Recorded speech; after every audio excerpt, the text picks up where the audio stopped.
करीब 47 दिन से फरार था अतीक अहमद का बेटा असद और यूपी पुलिस उसकी बेसब्री के साथ तलाश में थी। और अब अतीक के उसी बेटे असद को यूपी एसटीएफ ने मार गिराया है झांसी में।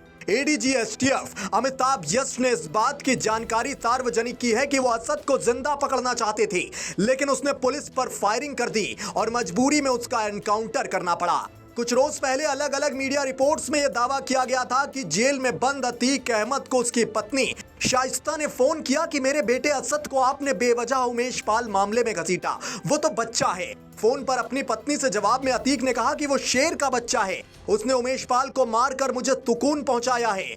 आपको मालूम हो कि बीती 24 फरवरी को प्रयागराज में राजू पाल हत्याकांड के मुख्य गवाह उमेश पाल की गोली मारकर हत्या कर दी गई थी। उमेश पाल जब कोर्ट से अपने घर जा रहे थे तो कार से निकलते वक्त शूटर्स ने उन पर ताबड़तोड़ कई फायर किए थे, बम भी फेंके थे। हमले में उमेश पाल और उनके सरकारी गनर्स मारे गए थे।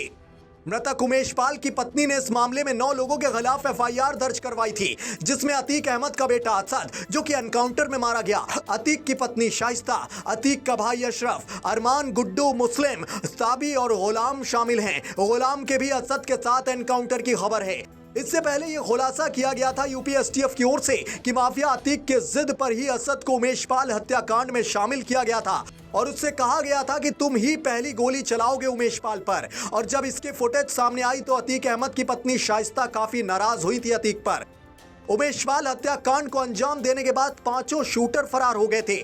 पुलिस को लगातार इनपुट मिल रहा था कि असद और गुलाम जिन्हें एनकाउंटर में ढेर किया गया वो दिल्ली में जाकर छिपे थे। सवाल ये भी खड़ा हुआ था कि इन 5 शूटर्स को हथियार किसने मुहैया करवाए। तो बीते रोज यूपी पुलिस ने दिल्ली से अवतार नाम के एक आरोपी को धरा था, जिसने आरोपियों को 10 हथियार सप्लाई करवाए थे, ऐसा दावा है यूपी पुलिस का। 24 फरवरी को हुए उमेश पाल हत्याकांड के बाद अतीक अहमद को यूपी पुलिस ने रडार पर लिया।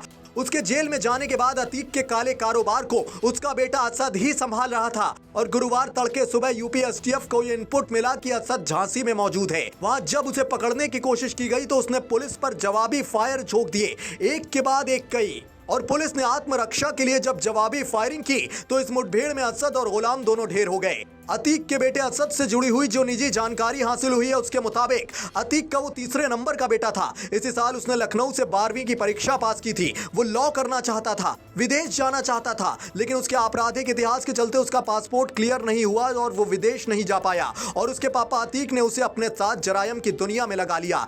दिल्ली और यूपी पुलिस लंबे वक्त से उसकी तलाश में थे और दोनों राज्यों की पुलिस ने उसे मोस्ट वांटेड घोषित कर रखा था।